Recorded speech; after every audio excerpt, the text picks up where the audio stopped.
Hey everyone, welcome back to another video of That AWS Guy. My name is Rashid. I am certified from AWS on Cloud Practitioner, and recently I also got certified from the AI Practitioner.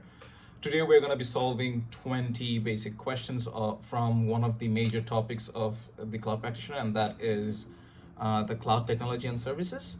And basically when I'm going to be solving the MCQs, I'm going to give you guys 2 to 3 seconds to figure out the answer by yourself, and then I'm going to be giving you guys the answer. So when you can answer them all by yourself or have the foundational knowledge to answer them, then you're going to be confident enough to sit for the exam. All right, so without further ado, let's go for the MCQs. All right, okay, so proceeding on to the first question is I'm going to be having my highlighter, so I will highlight specific words so that we focus on those words which is going to help us to answer the questions. All right, so which AWS service can be used to register a new domain name? All right, so registration for a new domain name. So this topic, services, basically what mostly are gonna come what we're gonna be coming mostly across would be factual questions. Basically you gotta memorize them, but I'll try my best to go through most of the options so that you guys understand what each is and why the right answer is the right answer. All right, so registering a new domain name, the options are Amazon Route 53, Amazon KMS, Amazon Personalize, and Amazon Config. All right, so the answer is Amazon Route 53. Why that is the answer is because it does register a new domain, and what it basically does is it's gonna route the user, me as a user, if I want to use one of the services from wherever I am in the world. It's gonna route me from where I am to basically the service that I want to be using, right? So that's the answer. Amazon KMS is basically one of the services that is more focused on storing or keeping the keys to encrypt, decrypt, as well as basically for credential side on the credential basis, right? Amazon Personalize is something that you would more learn in the AI Practitioner, but it's here as an option. So let's go for it. It's more on the preferring or suggesting what you should be doing. It's used in chatbots, LLMs, right? So that has nothing to do with this question. And then there's AWS config that it's gonna keep track and tabs on all of your services configurations. So that's for compliance and everything. So that also has nothing to do with this question. So we proceed on the next question, right? A media company has an application that requires the transfer of large data sets to and from AWS every day. The data is business critical, all right, and should be transferred over a consistent connection. So these are something that we should be focusing on, all right? Which AWS service should the company use? AWS VPN, AWS Direct Connect, Amazon Comprehend, Amazon Snowmobile. All right, so if you have foundational knowledge, you would know that C and D would not be right answers. If we go from them one by one, then Amazon Snowmobile is more of a service that's used in the data migration. It's a physical data migration service that would be sent to your on-premise in order for you to migrate most of the data or whichever required data you want to migrate to AWS. It's usually used on a bigger scale where basically you wouldn't want to, send most of it on a secure connection. You would want it, if it's on a bigger scale, you would use Snowmobile, right? So that's not the answer. Then comes Amazon Comprehend. That is basically also a part of AI Practitioner, not here, but here's an option. So it's more on the understanding of a text, or comprehending what's the meaning of what, or the tone, or what the user wants when given a required phrase or sentence, right? So it's not part of this. Okay, so VPN or direct connect, right? So we could have gone for VPN if it did not ask for a consistent connection, as it does create a connection, right? But we cannot go there. What we would use here is the Amazon Direct Connect, as it does give a consistent connection in this scenario. So yeah, there is that. It's basically from on-premise to Amazon services that you're basically using. Amazon Direct Connect is gonna provide you with a consistent desired connection. So yeah, there you go. So VPN is not the option here. Which AWS service can be used to provide an on-demand cloud-based contact center? Okay, on-demand cloud-based contact center. Amazon Connect, AWS Support Center, AWS Direct Connect, and AWS Managed Services. Okay, so the answer over here is Amazon Connect. Amazon Support Center is not going to be an answer over here. Why? Because that's more of you as a user using it would be why the reason why you will be using is because of creating or managing or taking assistance from the Amazon's services. Let's just say there's something that's crucial, and that's something that might have been messed up, and you need help from the support center. So you use the support center to create tasks like that, right? To communicate and ask help from. Direct Connect, we basically just went through Direct Connect, the situation, and Amazon Managed Services is basically one of those operational services regarding what is happening and what they can provide provision. So they are not correct options here. Support Center. Okay, so Amazon Connect is an on-demand cloud-based contact center. So that will be your answer, all right? Proceeding on to the fourth question, a developer needs to build a serverless order processing workflow that involves calling multiple AWS Lambda functions in sequence, handling errors at each step, automatically retrying failed steps, and branching based on order type. Which AWS service is designed for this purpose? All right, so what I got from this question is basically it's trying to ask for making a pipeline of all the services in a sequence, and it also wants to, just in case something fails, it wants to go for other branches and rely on failed steps. So something that a service that basically Amazon provides in order to do this is the AWS step functions. So that is your answer. It's a factual question again. Why the other ones do not work is, let's go for that. Amazon Event Bridge is basically routing the events from one service to another. So that's not one over here. Amazon SQS and Amazon SNS. Amazon SNS is one of those services that's used for, it's a message delivery system. And if you're subscribed to Amazon, it's gonna keep on the way how it sends you text messages, not text messages, email messages would be through Amazon SNS, all right? So you have an idea about that. SQS is also a message system. So yeah, it's a queued system that can be used in decoupling applications. So that's not gonna be your answer here as well. All right, so proceeding on to the next question. Which AWS service provides fully managed third-party file systems? Focus on the word file systems, optimized for workloads such as high-performance computing, machine learning, and Windows-based applications. Amazon S3, Amazon EBS, Amazon EFS, and Amazon FSX. All right, so if we're focusing on the word file systems, why? Because if it's a file system, then mostly like the chances of it being EFS and FSX would be higher compared to just storage services. So why Amazon S3 would not work and Amazon EBS? EBS is elastic block storage, which basically provides you the opportunity to provision block storages. Is you wouldn't want something like that when it comes to file systems, right? Since there are designated file storages that can be provided by Amazon. So yeah, so EBS and S3 are not options that you should be looking for. EFS and FSX would be options here. And the answer is Amazon FSX. Why is that the answer? Is because Amazon EFS only focuses on NFL systems, right? But it doesn't support any other file systems. But Amazon FSX is something that supports other file systems optimized. So that is your answer over here. EFS is not the answer. Okay.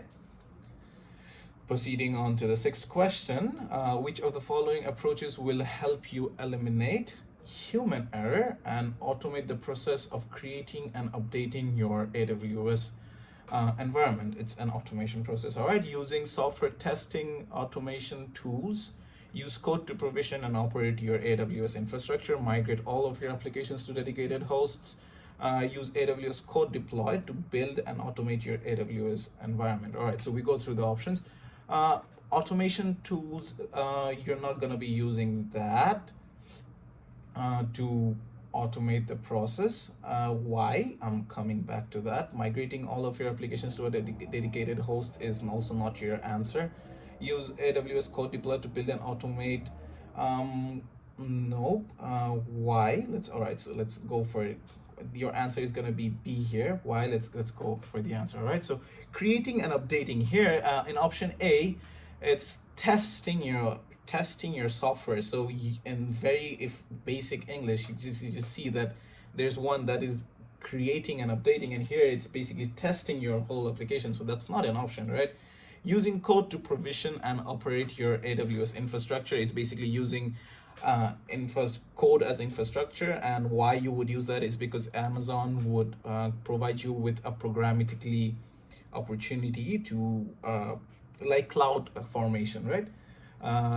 It provides you with the opportunity with programmatically accessing and giving the infrastructure, access to the infrastructure. And if you do that in that sense, it's gonna you have the opportunity to provision and operate your AWS infrastructure without basically not on a regular basis. You don't have to personally manually do it, right? Every other time you set it up one time and then kalas. All right, so migrating all of your applications to a dedicated host is not an option, as that doesn't eliminate the process of automation. And code deploy to build and automate your AWS environment, that does provide you with basic templates, but that's also not gonna, that's more on the side of deployment of your AWS service and not updating your environment. Okay, so the next question: a user has limited knowledge of AWS services. Limited, we need to focus on that, but wants to quickly deploy a scalable Node.js application in the AWS clouds. Which service should be used to deploy the application? AWS OopsWorks, AWS, or however you say it, AWS Elastic Beanstalk, Amazon EC2, AWS Cloud Formation. All right, so the answer over here is AWS Elastic Beanstalk. Why that is the answer is because that provides you with foundational templates from which you can quickly deploy a scalable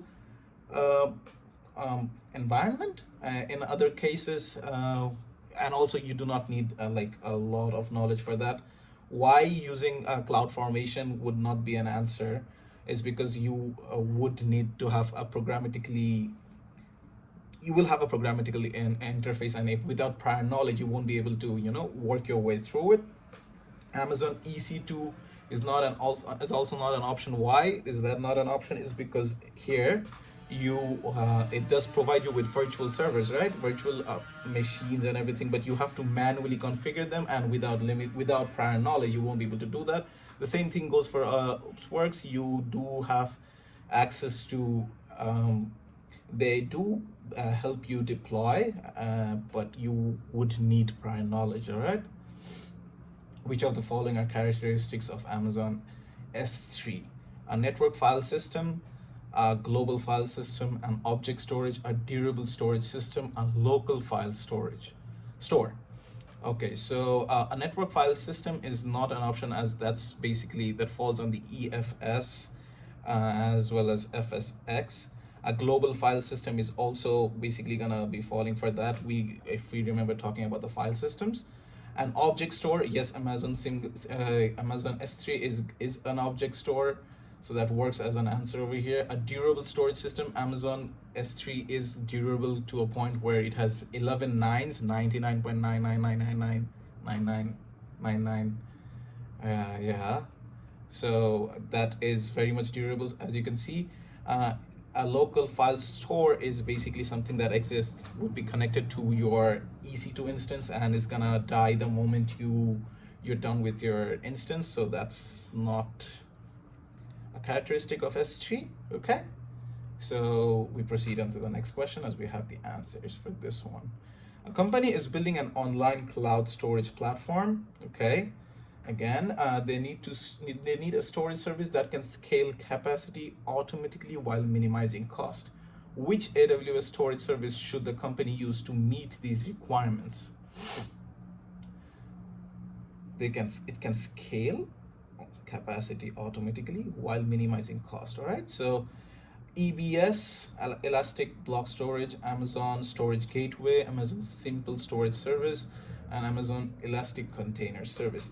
Amazon Simple Storage Service is basically S3 and ECS, and Storage Gateway is there. All right, so EBS is not going to be, Elastic Block Storage is not going to be your answer, as there is scaling here, and Amazon Elastic Block Storage is basically you provisioning a block beforehand. You start your project or environment and you work on that block, right? So that is not something that you would want in this scenario, as you would want scalability. Amazon Storage Gateway is something that it's more like a direct connect, but in this scene it's for storage from on-premise to your Amazon service. It creates a line, a form of communication so that data can be transferred, right? So that's not an option over here. Amazon Simple Storage Service is an option, and that is the right answer over here, as it can be scaled automatically and with minimizing cost, because however much storage you're going to be using, you only pay for whatever you're using, not more, not less. Elastic Container Service is more on the orchestrating containerized systems, and that does do the work, but we wouldn't prefer that. Using that is because why we do not prefer using that is because that usually leans more towards the computational power, compute resources, instead of the storage services. All right, okay, so that's not an option in that sense. Question 10, which service is best for storing common database query results, which helps to alleviate database access load? Okay, so common database query results, the options are SQS, Amazon SQS, Amazon Machine Learning, Amazon Elasticache, and Amazon EC2 Instance Store. Okay, so the answer over here is Amazon Elasticache. What it does is basically it's keeping it keeps the cache. It's how basically you, whenever how cache works for a website, right? So it keeps cache memory, frequent access memories for the as queries that are frequently used. So just in case, so that every other time a user is using them, the same queries that are the most used are basically being brought again by Amazon Elasticache, so that it prefers less latency compared to other services. The other services that have been used here, SQS, we talked about this earlier. It's more like a queuing service for decoupling applications, so that doesn't do the work. Amazon Machine Learning is a service that has nothing to do honestly in this question, but yeah, it has its own work of learning the machine styles and using them in other services, in other environments. It's more of an LLM required service, not gonna be doing anything in the storage part, right? Amazon EC2 Instance Store is something that you add up in your EC2 instance. It has it doesn't usually work for, you know, accessing loads, right? So yeah, that's this question. We proceed on to the 11th question. A company is designing an application hosted in a single AWS region, serving end users spread across the world. The company wants to provide the end users low latency access to the application data. Which of the following services will help fulfill this requirement?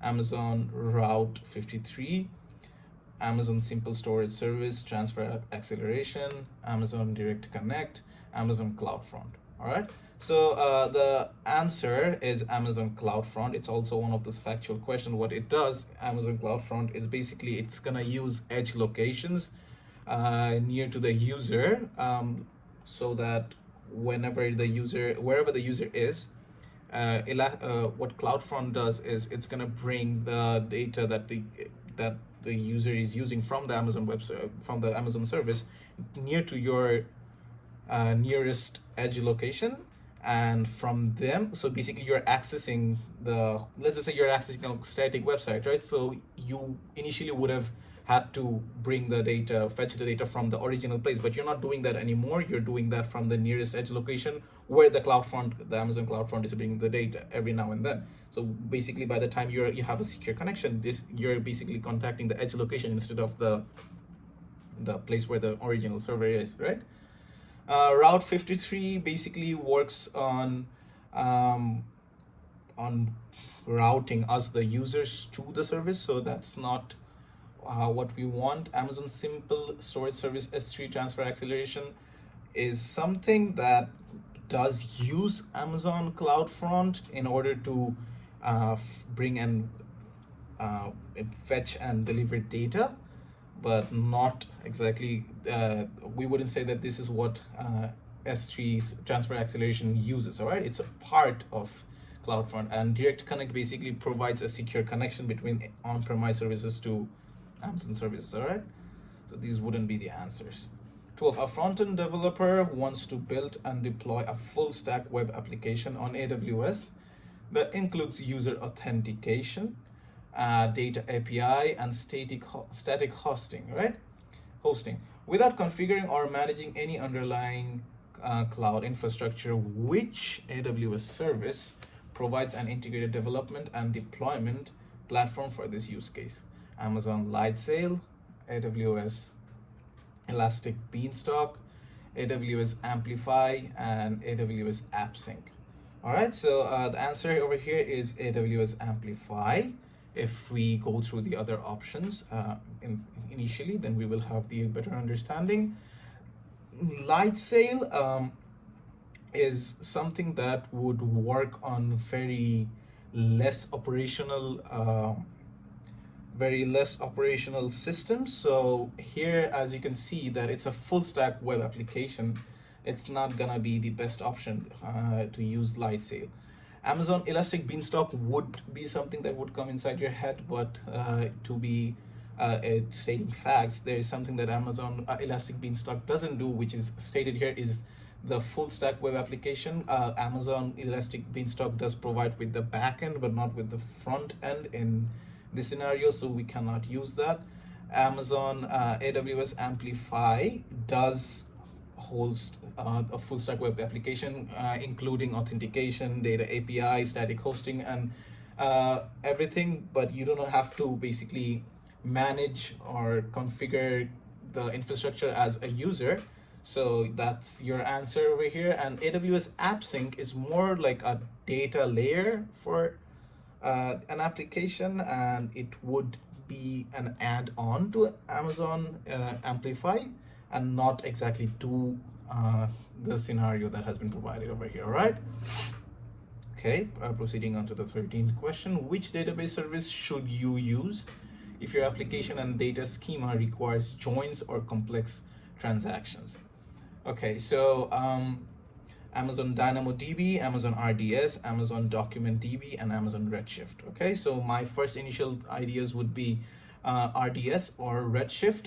Why not Dynamo or Document? Is Document would be something, DocumentDB is basically working with documents and not with transactions per se. It's more like DynamoDB as well. In this scenario, RDS, a relational database, does have the joins or complex transactions. Redshift would be an option, as that can also perform these operations, but it's a data warehouse, and RDS is the best basically database, right, service that would be fitting this scenario. Dynamo is a NoSQL database, so that doesn't perform the joins or complex transactions in this scenario. DocumentDB is more working on the documents. Redshift is a data warehouse, so yeah, there you go. Okay, 14th question. A company wants to migrate its applications to a VPC on AWS. These applications will need to access on-premise resources. What combination of actions will enable the company to accomplish these goals. So it wants to migrate to a VPC on AWS. Okay, so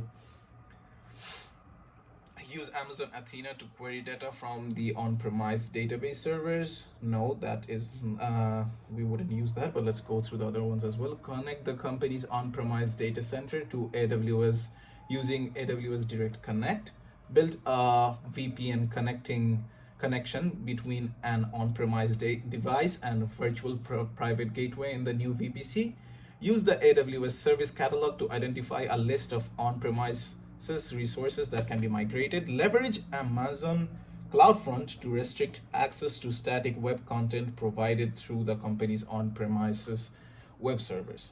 Okay, so let's go through one by one. The first one is not going to be an option. Why? Because Amazon Athena, we do not want to use Athena in this scenario, as that is more on a checking your data on your system instead of querying data. All right, connecting the second one, connecting the company's on-premise data center to AWS using a direct connect is something that you would want to use, as in this scenario it's migrating its application. All right, and it also has, so basically initially it's from VPC to AWS, and then it also has to access your on-premise resources, right? So for that you do need a direct connect. And then there is building a VPN connection between an on-premise device and a virtual private gateway to provide a secure connection. Definitely that is something that you would also want in your situation from VPC on AWS, right? Okay, so use the AWS service catalog to identify a list of on-premise resources that can be migrated. It's not something that you need to for migration in this scenario, as you do already have resources or services to already do the thing, right? You know that. Leverage Amazon CloudFront to restrict access to static web content provided through the company's on-premise web servers. That is just another thing that you shouldn't be worrying about in this scenario, right? Restricting access, why would you want to do that when you already can have a private designated connection, right? Okay, we proceed on to the next question. Which service would you use to send alerts based on an Amazon CloudWatch alarms? Okay, this is one of those factual questions. So over here we're gonna be using the Amazon Simple Notification Service, Amazon SNS. It's been so long I have seen this in a pure format. Anyways, let's go through the other services. At first, Amazon Trusted Advisor is a service that is used to check your system and provide the best guidance for having the best outlook, right? So this is not something that you want to send alerts to. Amazon Route 53 basically routes the user, so that's not another one over here. CloudTrail, AWS CloudTrail keeps tabs on your API calls and in your system for later compliance reports, right? So that is also not something that would be sending you alarms, right? Okay, so Amazon Simple Notification Service is the one we also talked about that earlier, like in the scenario of how Amazon would send you guys an email. It would use this Amazon SNS, okay? If you're subscribed, if you have a subscription to it. Which of the following is a component of the AWS global infrastructure? AWS organizations, Amazon Alexa, Amazon regions, AWS regions, and then Amazon Lightsail. All right, so let's go through. Amazon organizations is basically one of those things that you would use in the identity and access management that has nothing to do with the global infrastructure.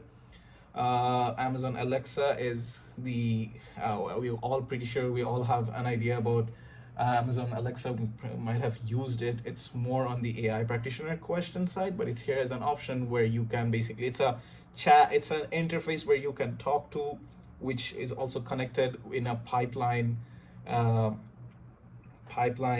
system towards Google and other large LLMs to give you an answer, right? So Amazon regions is a part of the AWS global infrastructure. What it does is it's basically spread it all everywhere inside the globe. That's why it's a global infrastructure, having 2 to 3 um, availability zones in this scenario, right? Which has data centers, and that's basically part of your AWS global infrastructure. Lightsail provides you with templates for building up systems, but on a lower computational, or maybe not a very big system, right? Proceeding on to the 17th question, a company plans to migrate a large amount of archived data to AWS. The archived data must be maintained for a period of 5 years, and must be retrievable within 5 hours of a request. What is the most cost-effective AWS storage service to use? Amazon S3 Standard, Amazon EBS, Amazon S3 Glacier, Amazon EFS. Okay, so block storage, file system storage, we are not using them. Why are we not using them? Is because they would not be suitable for the 5 years contract thing, right? Amazon S3 Standard and Amazon S3 Glacier would support this, but if you focus more, it's more on the cost-effective AWS. So Amazon S3 Glacier is basically well known for keeping data for a really long time, and for 5 hours, retrievable of 5 hours of a request is something that Amazon S3 Glacier can do. It has different standards. There's a definitive, there's a standard, and then there's a later one. Basically, it depends. Whichever service that you take is gonna give you the ability to retrieve within maybe a significant amount of time. One for maybe 1 to 5 minutes, being the most expensive one. Then comes the 5 hours, and maybe 5 to 12 hours, the last one, if I'm not wrong, right? So the other options are wrong in that scenario. An e-commerce company anticipates a huge increase in web traffic for 2 very popular upcoming shopping holidays. Which AWS service or feature can be configured to dynamically adjust resources to meet this change in demand? EC2 auto scaling group, config, forecast, CloudTrail. So we already know what CloudTrail is, that since we had that in a lot of options, and we know that that is not that's basically keeping tracks, and that's not going to be dynamically changing, configuring, right, or adjusting. Amazon forecast is something more on the time series framework of predicting the future on using an LLM, predicting the future of some certain systems. So that is also an AI practitioner question thing. We do not need to have an idea about that. AWS config is keeping track on your resources configurations. We are not in need of that. Amazon EC2 auto scaling service does actually resolve your problem over here, which actually dynamically adjusts your EC2 instances resources in case of high spike in traffic or low traffic. It's gonna decrease or increase depending on the need, right? Okay, so we proceed on to the next question. For new AWS customers, what is the easiest way to launch a simple WordPress website on AWS? Using the Amazon S3 web hosting feature, install WordPress on an Amazon EC2 instance, host the website directly on AWS Cloud Development Kit, CDK, and then run WordPress on the Amazon Lightsail instance. Okay, so the answer over here is Amazon Lightsail instance, and why that is the answer is because it's initially it's one of the easiest ways, and also Lightsail has a predefined option to launch a WordPress website. All right. Using the Amazon S3 web hosting feature, you can do that, but that applies for only static websites and not, WordPress websites. So that's not going to be an answer. WordPress on an Amazon EC2 instance, you can do that as well, but you need prior knowledge, and that's not one of the easiest options. Since this is an instance, you have to manually configure it at first. So, halas.